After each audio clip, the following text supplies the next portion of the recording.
Hello મિત્રો, good morning. આજે શીતલા સાતમ છે, તો સવારમાં હું નાહી ધોઈને પૂજા પાઠ કરી રહી છું. અને આજે હવે આપણે ચા શેમાં બનાવશો? ગેસ તો સળગાવવાનો નથી. અને આ કંકાવટી છે એ મારી ફ્રેન્ડ લાવી હતી દ્વારકાથી. જોઈ લો કેવી છે કંકાવટી. હા તો મિત્રો, અહીં આપણી ચા થઈ રહી છે. આ ઇલેક્ટ્રિક સગડી છે. હા તો મિત્રો, અહીં આપણી ઇલેક્ટ્રિક સગડી પર ચા થઈ રહી છે અને સેકન્ડોની અંદર આમાં ચા ઉકળી જાય છે તરત. ઇલેક્ટ્રિક સગડી છે, ક્યાંથી લાવ્યા ઇલેક્ટ્રિક સગડી? જગ છે ઇલેક્ટ્રિક, કેટલી કહેવાય આને. બરાબર.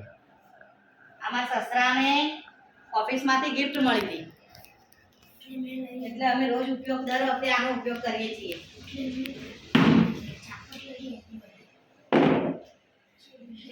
હા તો અમારી ચા ઉકળી રહી છે. ઇલેક્ટ્રિક સગડી ઉપર ચા બને છે આજે. ગેસ સળગાવવાનો નથી એટલા માટે.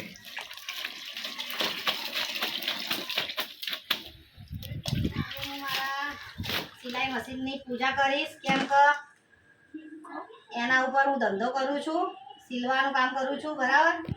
એટલે હું પ્રથમ તો મારા સંચા ઉપર જ કરીશ ચાંદા.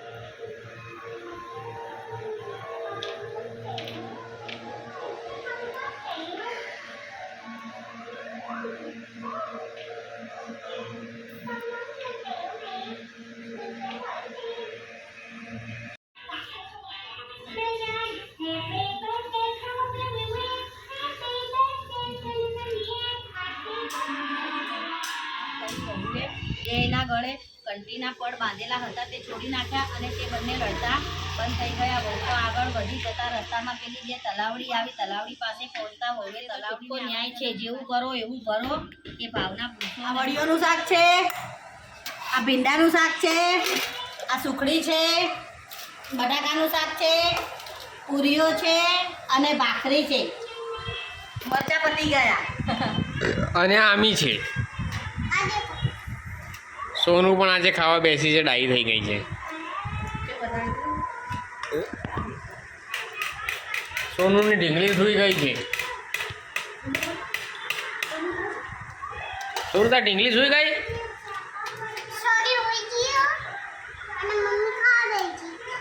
શીતળા સાતમ છે અને આજે વરસાદ ચાલુ થઈ ગયો છે ફરીથી. ઉતારી લેજો.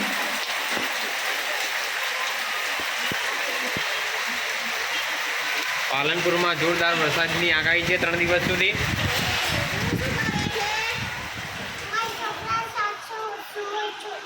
તાર છોકરા સાથે સુવે છે? કેટલા છોકરા છે તારે?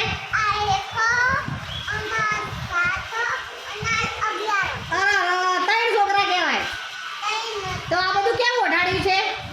આ ઓઢ્યું કેમ છે?